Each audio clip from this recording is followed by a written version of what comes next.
Ассаламу алейкум, урматтуу достор, Көкбөрү каналынын көрөрмандары. Биз мына Астана шаарына келдик. Эртең 8 сентябрда 5-дүниелик көчмөндөр оюндары башталат. Мына ошол көчмөндөр оюндары тууралуу кызыктуу маалыматтарды беребиз. Мүмкүн болсо интервьюларды алабыз. Андыктан биздин каналга жазылыңыздар, бизди колдоп туруңуздар. Ал эми бүгүн биз акыркы жаңылыктар менен тааныштырууну улантабыз. 7 сентябрь күнү Кыргызстан курамасы аттары менен оюндар өтө турган ипподромдун жанындагы саргайларга келишти. Сарайга кирүү алдында жергиликтүү уюштуруучулар аттарды кылда тизилдеди. Төртчү камтоо боюнча Кыргызстандын лидеринен чексиздикти кошуп ал.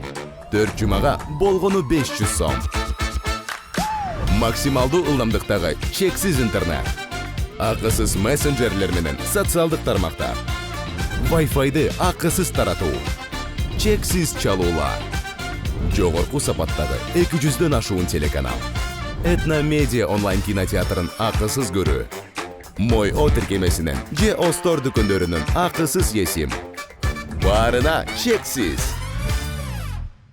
Ошондой эле бүгүн 7 сентябрда Кыргыз Республикасынын Көкбөрү Федерациянын калыстары 5-дүниелик көчмөндөр оюндарына карата Астанага келишти. Жалпы 12 өкүл, анын ичинен 2 гана калыс жер улакта иштейт. Алар Урмат Мусаев менен Темир Молдокулов. Калыстарга ийгилик каалайбыз. Көкбөрү боюнча жалпы 6 команда катышары күтүлүүдө. Казакстандан башка командаларга аттарды кыргыздар даярдап берип жатат. Түркиянын аттарын даярдаган Нарын Федерациясынын өкүлү буларга токтолду.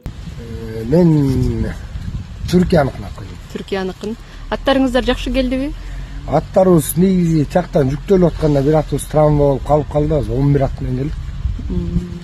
Анан эми баягы жол алыс, жер татаал дегендей 2,5 сутка, почти 3 суткадай жол жүрдүк. Көчө түнкү саат 3-тө келдик.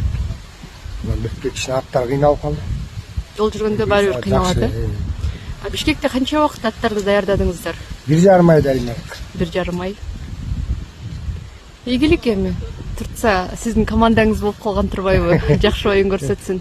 Ой, жакшы оюн көрсөтүп, биздин ошо улуттук оюнду даңазалап, ата бабабыздан калган ошо Көкбөрүгө атайын ушу салымыбыз болсун деп ошо Түркия мамлекетинин берген федерация тарабынан.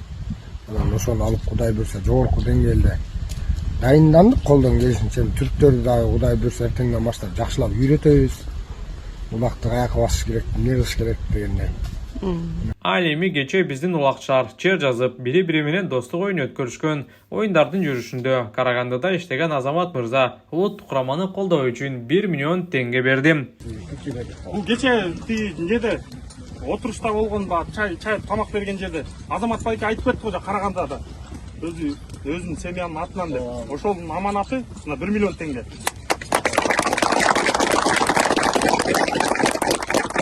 Азамат мырзага жалпы биздин көкбөрүчүлөрдүн атынан ыраазычылык билдиребиз. Оюндун акырында Көкбөрү боюнча курама команданын капитаны Рустам Тыналиев мыкты деңгээлдеги батаны берди. 10 жылыңар жылдыздың, билими болсун кыргыздын. 2 жылыңар жылдыздың, эркеси болсун кыргыздын. 3 жылыңар жылдыздың, билиши болсун кыргыздын.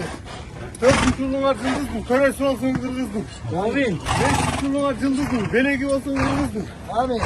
6 жылыңар кыргыздын, алымы болсун жылдыздың. 7 жылыңар жылдыздың, желеги болсун кыргыздың. 8 жылыңар жылдыздың, сергеги болсун кыргыздың. 9 жылыңар кыргыздың, көрөсү болсун кыргыздың. 10 жылыңар жылдыздың, отко салса күйбөгөн, сууга салса чөкпөгөн. Батыры болсун кыргыздың.